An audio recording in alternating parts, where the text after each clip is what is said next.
अगं कमला काल आहे ना, आपल्याला पण येणार भाडं मागायला ती. घरात तर पैसाच नाहीत. अगं यांनी 2,000 दिल्यात ग. आता ग राणे, आपलं पण सामान घराच्या बाहेर फेकायचे नाही ना होती. असं कसं टाकल? मी आहे नाही, तू थांब. भाडं काढायचं तरच इथं राहायचं, समजलं काय? अहो देते की अक्का, थांबा. काय देते म्हणतेस ग? कधी द्यायचं भाडं? अहो 4 दिवस थांबा. ए मी काय धर्मशाळा उघडल्या काय तुम्हा सगळ्यांनी पोसायला? आजच्या आज भाडं द्यायचं, आणि जर भाडं दिलं नाही तर समजायचं सामान असं रस्त्यावर येणार आहे, समजलं काय? ए काढ रे, वड सामान ते बाहेर. वड आण इकडे. ओ नको अक्का, थांबा की अक्का. आण अक्का. कमला का कमला. ओ दादा. काय किती नंबर? भाडं 12 नंबरचं. हा 12 नंबरचं भाडं आलेलं आहे. अगं राणे, अगर राणे तिथं मला भाड्याचं टेन्शन आलंय. तुझं काय चाललंय? हाय का आता कांदा कशाला घेतली तीस? अगं आई तू जाऊन शांतपणे बस बरं, मी आहे ना. अगं पण ती कमला का? अगं तू जा जा.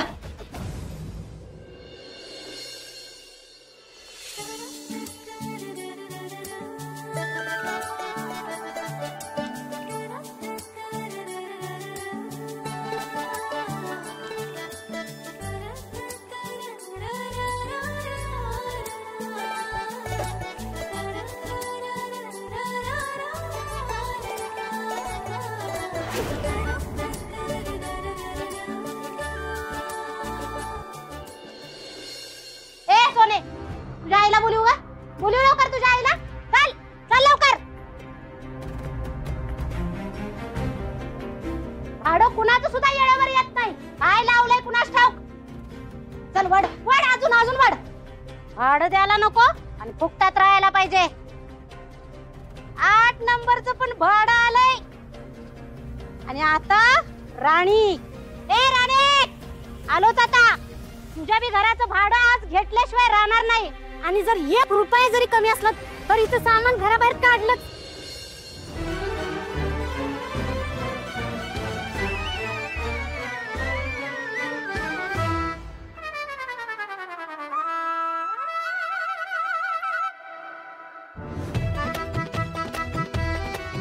ते आज जरा भजी केली होती अगं, दिसायला तर मस्त दिसते अगं. पण ना मला मिठाचा अंदाजच येत नाही. म्हणजे मी खाऊन पाहिली असती पण ना कळतच नाही मला मीठ. तर मी हे म्हणत होती की आता तू आलीच आहेस तर खाऊन पाहिली असती ना भजी, है ना?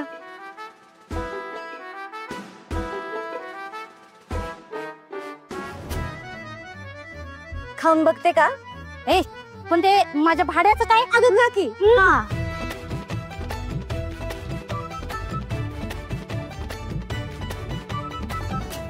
राणे, मी काय म्हणत होतो, भजी चांगली झाल्यात, वाढ झाल्यात एकदम. मीठ बी बरोबर आहे. मला काय म्हणायचं होतं, ह्याच्याबरोबर बाईच मिरची मिळाली असती तरी चाललं असतं की ग. अगं मिरची आहे की, थांबा आणते.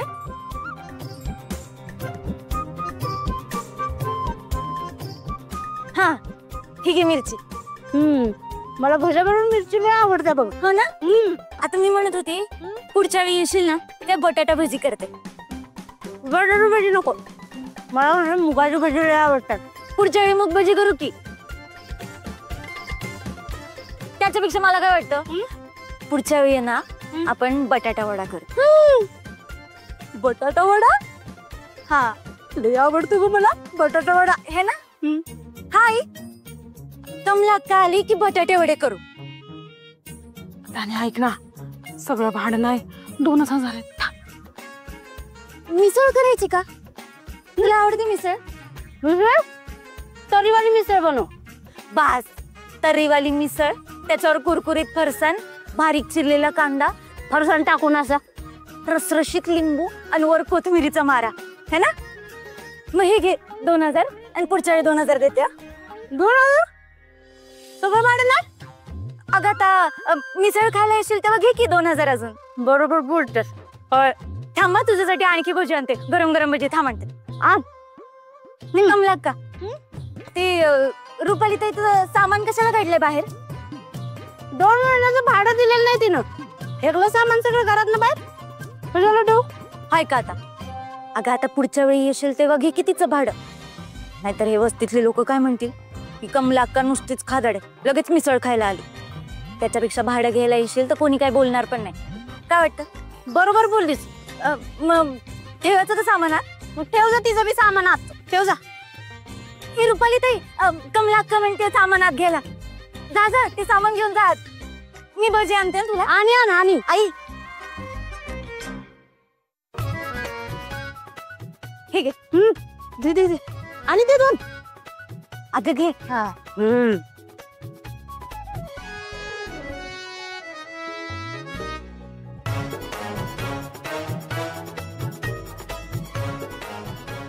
बघ कशी खाते.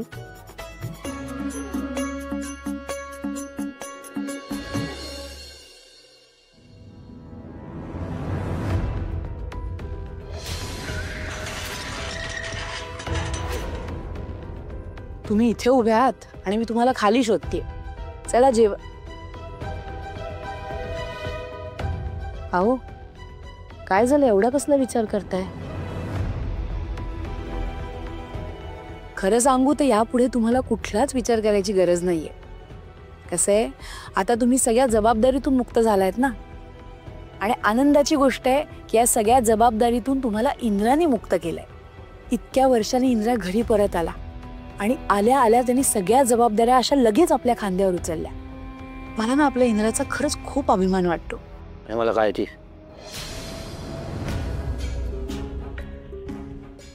इंद्राची काळजी कशाला? अहो अमेरिकेहून शिक्षण घेऊन आला आपला मुलगा, त्याची कशाला काळजी करता? तो सगळं व्यवस्थित सांभाळेल. मला ती शिक्षण माणसाला सुशिक्षित करतं, सुसंस्कृत नाही. माणसा माणसातली दरी पार करायला संस्कारांचा पूलच लागतो. तुम्हाला नेमकं काय म्हणायचंय? बघ ना, आपला इंद्र इतक्या वर्षाने परत आला. त्याने कसं सगळ्यांची आपुलकीने प्रेमाने वागायला हवं, पण तसं काही घडताना दिसत नाहीये. आल्या आल्या बंगल्याचं गेट तोडलं त्यानं, वॉचमनला काढून टाकलं. रामनवमीच्या उत्सवात फॅक्टरीत सुद्धा सगळ्यांची उद्धटपणे वागला. हो, उद्धटपणे नाही वागला तो. आता त्यावेळेस जे काही घडलं त्याच्या जागी दुसरी कुठलीही व्यक्ती असती ना तरी ती चिडलीच असती. फक्त ती चिडण्याची पद्धत कदाचित वेगळी असेल. हा तरुण रक्त आहे, ते सळसळणारच ना. बघ, माझं ते म्हणणं नाही, माझं इतकंच म्हणणं की आपण त्याला थोडा वेळ देऊयात ना. मला खात्री आहे तुम्हालाही त्याचं कौतुक नक्की वाटेल. त्यात कसं आहे, आपला इंद्रा इतकी वर्ष बाहेर गावी राहिलाय. आता इथे परत आल्यानंतर इथल्या सगळ्या रीतीभातींशी जुळवून घ्यायला थोडा वेळ तर लागेल त्याला. आणि तो आपण त्याला द्यायला नको का? म्हणून म्हणते तुम्ही नका काळजी करू, सगळं ठीक होणार आहे. ज्या रागाचं काय करायचं तेच कळत नाही मला. रागाच्या भरात तू जे निर्णय घेतो त्याचे परिणाम काय होते याचा विचारच करत नाही. आणि ही गोष्ट इतरांबरोबर त्याच्यासाठी घातक आहे हेही त्याला कळत नाही. पुन्हा तेच मी तुम्हाला आता काय सांगितलं, तरुण पिढी आहे ना. अहो काळ बदललाय आणि आता, आणि इंद्रा आपला लेख आहे की नाही, मग आपल्या लेखाला आपण नाही समजून घ्यायचं तर कोणी समजून घ्यायचं? समजून घेणं वेगळं आणि चुका पाठीशी घालणं वेगळं. मला ती हे त्याने तोडलेलं गेट मी अजिबात रिपेअर करणार नाहीये. बघूया ते बघून तरी त्याला त्याच्या चुकांची जाणीव होते का ते.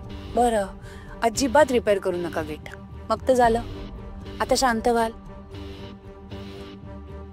मालती, चला सगळ्यांना जेवायला वाढायला घेते. हो आलो वहिनी. आओ चला ना, जेवायला चला आता. आणि हा, खाली जेवायला गेल्यावर हा विषय सगळ्यांसमोर नका काढू. प्रयत्न काय? अहो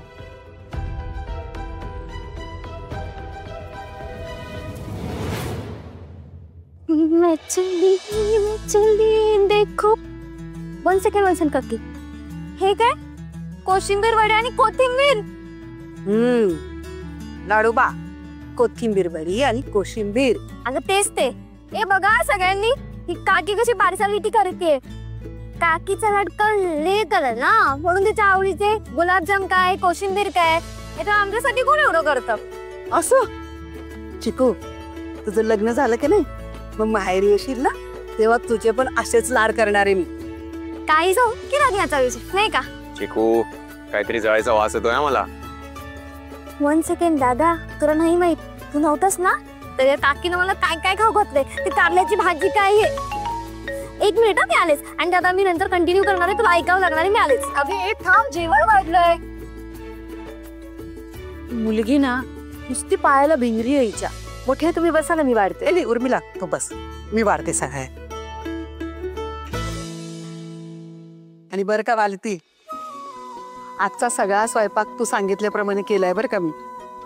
आजचे सगळे पदार्थ इंद्राच्या आवडीचे. हो इंद्रा,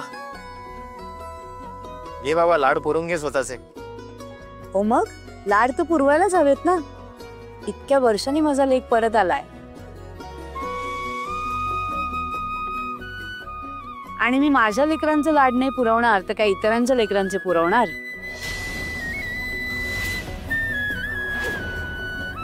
अरे तू काय बघत बसलायस?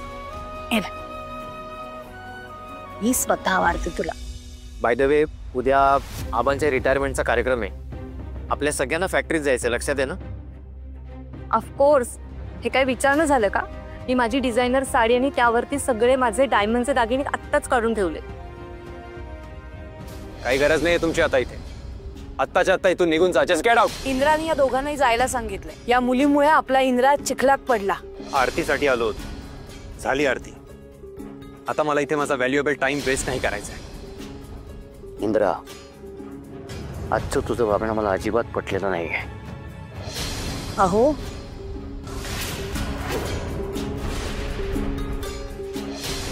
राग हा माणसाचा सगळ्यात मोठा शत्रू असतो. तो भल्या भल्यानं रस्त्यावरती आणतो. तू तुझ्या रागावरती नियंत्रण ठेवायला शिकलं पाहिजेस. आज फॅक्टरीत त्या राणीची काही चूक नसताना तिने तुझी माफी मागितली होती, पण तू तुझा राग सोडायला तयार नव्हतास. आबा, मला नाही वाटत मी काही चुकीचं वागलोय. तुम्ही तिथे सुरुवातीपासून नव्हतात, आणि मुळात फॅक्टरीमध्ये हे असले सेलिब्रेशन्स करणं मला बिलकुल आवडत नाही. आणि जे मी सकाळी बोलत होतो, आबा, फॅक्टरी ही काम करण्याची जागा आहे, हे असले सेलिब्रेशन्स करण्याची नाही. फॅक्टरीत काम करणारा कामगार हा माणूस आहे, यंत्र नाही. मन आहे, भावना आहे, त्याची श्रद्धा आहे. Exactly, that is my point. Aba, business emotions आणि फिलिंग्सवर नाही होत. मला एक सांगा, तुम्ही मला फॉरेनला पाठवलं, अहो काहीतरी विजन असेल ना तुमचं. मग ते विजन अचीव्ह करण्यासाठी मी इथे आलोय, या अशा अननेसेसरी गोष्टींकडे लक्ष देण्यासाठी नाही. आज तू शिकण्यासाठी बाहेर गावी जाऊ शकलास, कारण फॅक्टरीत काम करणारा कामगार दिवस रात्र काबाड कष्ट करत होता. पण आजचा तुझा राग बघून बाळा तुझी काळजी वाटते रे. पण तू गेट तोडून आत आलास, कितपत योग्य होतं ते? अहो वास झाला. आता त्याला उशीर झाला होता म्हणून राग आला असेल ना. आणि त्यालाही वाटतच असेल की आपल्या आई वडिलांना लवकरात लवकर जाऊन भेटावं म्हणून. बास झाली त्या गोष्टीवर चर्चा. आपण सगळे शांतपणे जेवूया का? मी तुम्हाला मगाशीच म्हटलं की समजूत काढ. मी काय म्हणते भाऊजी, ऐका ना, आधी जेवण होऊ द्या ना सगळ्यांचे शांतपणे. जेवण झाल्यानंतर मग जो काही विषय असेल तो घेऊया ना आपण.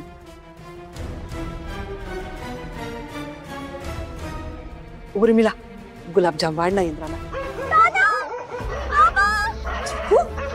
अगं बाई, चिकू! चिकू! अगं बाई, काय झालं? Relax, calm down. चिकू, ऐक, relax. Calm down. अजित, पाणी घेऊन ये ना पटकन. लवकर ये ना. पाणी घे. शांत हो, पाणी घे. हळू. ओके, आता सांग मला काय झालं. दादा, मी फोनवर बोलत होते आणि तो टॉक माझ्या अंगावर आला. गेलाय बघ तो, गेलाय. अजितने हकललाय त्याला, गेलाय तो. तुला काही झालं नाही ना? रिलॅक्स, काम डाऊन. अहो भाऊजी, तुम्ही असं काय बोलताय? काही घडलं असतं तर? So horrible. आज कुत्रा आतमध्ये आलाय, उद्या बिबट्या आतमध्ये शिरला तर काय करणार आहोत आपण? जोपर्यंत वॉचमॅन गेटवर होता ना, तेव्हा कधी असं घडलं नाहीये. मीला काय बोलतेस तू? पर बिबट्यापर्यंत पोहोचलीस, एवढं काही झालेलं नाहीये. अहो असं कसं बोलताय आई तुम्ही? बरं बिबट्या नाही, चोर घरामध्ये शिरले आणि काही घडलं तर काय करणार आहोत आपण? उर्मिला, असं काही होणार नाहीये, शांत बस जरा. आई, मला सांगा, सगळ्या गोष्टी आपल्याला सांगून घडतात का? एकतर आपल्या बंगल्याला आज गेट नाहीये, वॉचमनला काढून टाकलंय. मला तर असं वाटतंय ना की आपण चोरांना आमंत्रण दिलंय. हा तुम्ही इतका पराचा कावळा करताय? चोर काय एकमेकांना सांगत फिरणार आहेत का? महाडी घराचं गेट त्यांच्या मुलांनी तोडलंय, आता आपण जाऊन चोरी करूयात. काकू, माझ्या म्हणण्याचा असा अर्थ नव्हता. कोणी काही चुकीचं बोलत नाहीये.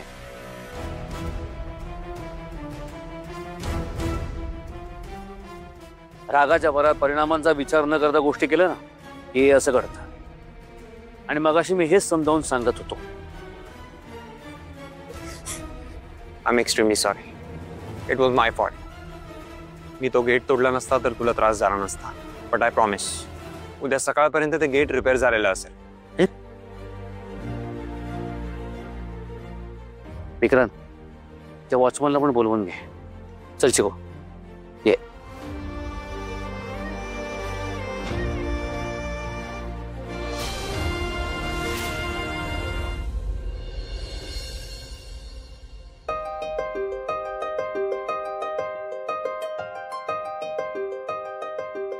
सोने, ए सोने, अगं सोने, इकडे.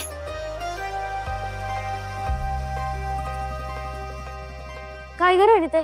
घे तुझं आणि तुझ्या आईचं जेवण. नको मला. तुला विचारलंय का पाहिजे का नाही? गप घे. आई ओरडेल मला. अगं सांग राणीताईंनी दिलंय. आता सकाळी राशनला ठेवलेले सगळे पैसे कमला अक्काला दिले तर चूल पेटली नसेलच ना घरी. आता हे माहित नाही का मला? धर, घेऊन जा जेवण. हो पण ते ताई, आता घेतीस का देऊ इकडटा? थँक्यू ताई, थँक्यू. जेवून घे आणि मग अभ्यास करा. हा चल. ए पप्या, गौरी, घरी जा बरं. ही काय वेळ झाली का खेळायची? काय चला चला पटकन. उद्या मी पाडे घेणार आहे बरं का सगळ्यांचं. झाली समाजसेवा करून झाली का? अगं बाबा, ऐक तरी मी काय म्हणते राणे, तुझं काय चाललंय ग? तिथे आपल्या पोटाला एवढं चिमट बसतात आणि तू घरातलं सगळं नेऊन दे लोकांनी. एवढी मोठी जागीरदारी लागून गेलीस का? आहेच मी जागीरदार. मनानं लई मोठी जागीरदारी नाही मी. अगं तुझीच मुलगी आहे ना? अगं आई, आता तूच मला सांग, आपण एकमेकांना अडचणीत मदत नाही केली तर कोण करणार? तुझं सगळं खरं आहे बाई, पण त्याचं घर गळतंय. त्यानं जर स्वतःच्या घरावरची कौलं दुसऱ्याला नेऊन दिली तर कसं व्हायचं? सांग बरं. आधीच आपल्याला जेवायला मिळणं झालं इथं आणि तू घरातलं सगळं नेऊन दे लोकाला. अगं आई, मी आहे ना. मी ताट वाढून ठेवलंय तुझ्यासाठी. मी असल्यावर तुला काय पण कमी पडू देणार नाही. हा, सगळं करशील. आता घरातलं उरलेलं सगळं जेवण मला वाढलं असेल ताटात आणि तू काय करणार? उपाशी राहणार? सगळी दुनियादारी करशील पण माझं काही ऐकणार नाही तू आणि तुझा तो बाप. अगं लोकांसाठी स्वतःच काळीच पण काढून द्यायला मागं पुढे बघायचं नाही. बापावरच गेलीस. आई, बुवा कसं घरी नाही आले अजून? या वेळेपर्यंत तर येतात ना? अगं यायला पाहिजे होतं आतापर्यंत. बसला असतील ठिकाणावर, दुसरीकडे कुठं जाणार आहेत? नाही थांबा, मी बघून येते बुवांना. पण एवढं चला. अगं राणी नको जाऊ. अगं लय रास झाले ना. आई, मी आलीस, तू जेवण करून घे बर का. अगं पण राणी, अगं गेली काय म्हणून आईचं ऐकायचं नाही. सगळा जीव त्या बापावरच.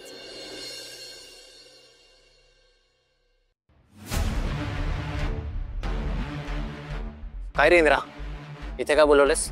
यु नो व्हॉट विक्रांत, मला ही उंची खूप आवडते. इथून सगळं जग माझ्या पायाशी असल्याचा फील येतो मला. सॉरी. एनिवेज, हे गेट रिपेअर करणारा माणूस कधी येणार आहे? हा, तो येईल इतक्यातच. विक्रांत, इतक्यातच, लवकरच या शब्दांना किंमत नसते रे. मला एक्झॅक्ट टाइम सांग. तो 11 वाजता येईल आणि 4 वाजता काम संपेल असं म्हणालाय. गुड. मी जाऊ झोपायला. इंद्रा, आपल्याला उद्या खूप हेक्टिक आणि बिझी डे आहे. सगळी तयारी करायची. खूप उशीर झालाय. हो, मी ऍक्च्युली त्यासाठीच तुला बोलवलं होतं. उद्या मी एका इन्व्हेस्टरला बोलवलंय. उद्या काहीही करून मला एक डील क्रॅक करायचं. माझं स्वप्न आहे विक्रांत, मला महाडिक इंडस्ट्रीजला टॉप पोझिशनला नेऊन ठेवायचं आहे. Good. I like your confidence. But Indra, relax. तू आजच आलायस. लुक, तुझं बिझनेस मॅनेजमेंटचं शिक्षण तू जे काय घेऊन आलायस ते जर का आपल्या कंपनीत आपण इम्प्लिमेंट केलं तर डेफिनेटली आपली कंपनी टॉपच्या पोझिशनला जाईल. But Indra it has to be slow and steady. आणि बाकी मी आहे तुझ्यासोबत. हा नाही विक्रांत, स्लो स्टडी शब्दच नाही आहेत माझ्या डिक्शनरी. उद्या तो क्लायंट येतोय आपल्याला पीपीटी बनवायला. मग मी तुला डिटेल्स मेल करतो, तू आत्ताच पीपीटी बनवायला लागेल. आत्ता हो इंद्रा, इट्स टू लेट. मी वेळ बघून काम नाही करत विक्रांत, वेळ बदलण्यासाठी काम करतो. मी तुला डिटेल्स पाठवतो, तू पीपीटी आत्ताच बनवायला लागेल. चल.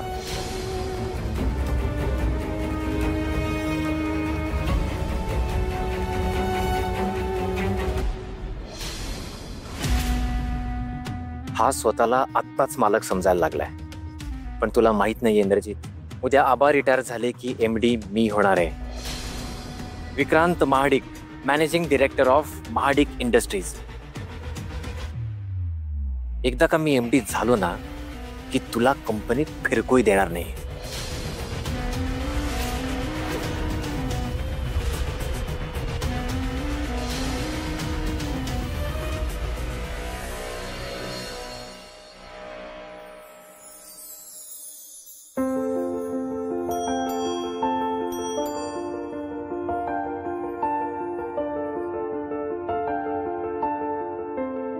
Hands up, you're under arrest. काय करते इथं? तुझ्या टायमाला इकडे काय करतीस?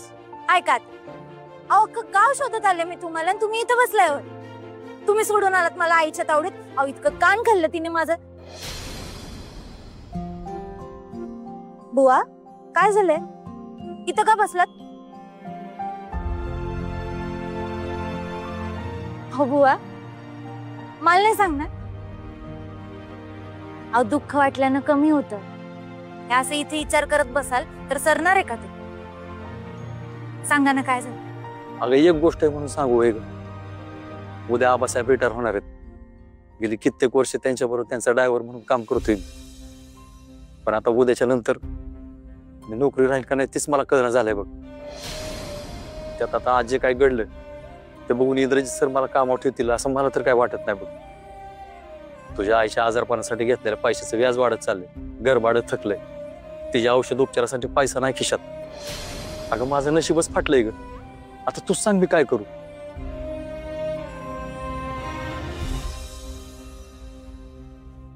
बत्तीशी दाखवा. ही अशी. अगं राणे, सगळे संकट बत्तीशी दाखवून नाही दूर जात. अहो बुवा पण संकटाला सामोरं जायची ताकद तरी येते ना. तुम्ही नका काळजी करू. अहो मी सगळा विचार केलाय. तुम्ही विश्वास ठेवा, मी करीन नोकरी. म्हणजे मी घरी बसतो म्हणजे लोक म्हणतील पुरीच्या जीवा बसून खातोय म्हणून. आणि पुरीसाठी तुम्ही इतकं सगळं केलं त्याचं काय? मला एवढं लहानाचं मोठं केलं, मला काय पाहिजे काय नको त्याची सगळं खबर ठेवली. एवढ्या खस्ता खाल्ल्यात तुम्ही माझ्यासाठी. त्या लोकांना माहिती होय घरची जबाबदारी सांभाळून सांभाळून कांदे वाकलेत माझ्या बुवांचे. आणि आता इंटर्नशिप करते मी तिथं, तिकडे नोकरी लागलच की. मागच्या वेळी पण शिक्षणासाठी तुम्ही मला नोकरी करू दिली नाही. नाहीतरी कुठं शिक्षण पूर्ण झालं तुझं? तुझी आई आजारी पडली आणि तिची काळजी घ्यायच्यासाठी तू घरी राहिलीस. नाहीतरी तुझ्या शिक्षणासाठी माझ्याकडे कुठं पैसा होता मला. राणे अगं तुझं कायद्याचं शिक्षण नाही पूर्ण करू शकलो ग मी. अहो बुवा म्हणून काय झालं? तुम्ही पूर्ण प्रयत्न तरी केलेत ना. आणि यापुढे ना तुम्ही अजिबात कसलंच टेन्शन घ्यायचं नाही. अहो मी माझ्या हिमतीवर करीन माझं शिक्षण. आणि फॅक्टरीमध्ये आता इंटर्नशिप झाली की तिकडे नोकरी लागल मला. सुरुवातीला ना आपलं घर चालेल एवढा पैसा तरी मिळतील. अगं किती बी पैसा असणारा माणसाला तरी पुरत नाही बघ. किती कामावलं तरी कमीच पडतंय बघ. पण हे बघ तू नोकरी नाही करायची, तू शिक, तुला काय शिकायचं मी बघ तू काय असेल. हे बघ माझी नोकरी जरी गेली ना तरी मी बिगारी काम करीन, हमाली काम करीन, पण घरी बसून राहणार नाही. कुठनं का पण पैसे कमवणार. हा मग ती तुमची 4 लोक मला नाही बोलणार का की राणी या वयात बापाकडून काम करून घेते ते? अबुआ आता या खांद्याची जबाबदारी या खांद्यावर टाकायची वेळ आली. आणि तुम्ही विचार करा ना, जर मला फॅक्टरीत नोकरी लागली तर मग आपलं घर पण जवळ आहे. मग आईची चिंता करायची काय गरजच नाही ना. अहो मी सकाळी जाऊन येऊन स्वयंपाक करून जात जाईल आणि मग तिला दुपारी येताना थांब थांब थांब थांब थांब. अगं किती स्वप्न बघशील. उद्या तुझ्या इंटर्नशिपचे 6 महिने पूर्ण होणार आहेत आणि आबासाहेबांच्या नंतर इंद्रजित साहेब कारभार सगळा ताब्यात घेणार. तुला कामावर ठेवतील असं वाटतंय का? आबा तुम्ही लई विचार करता. चला तिथला आई घरी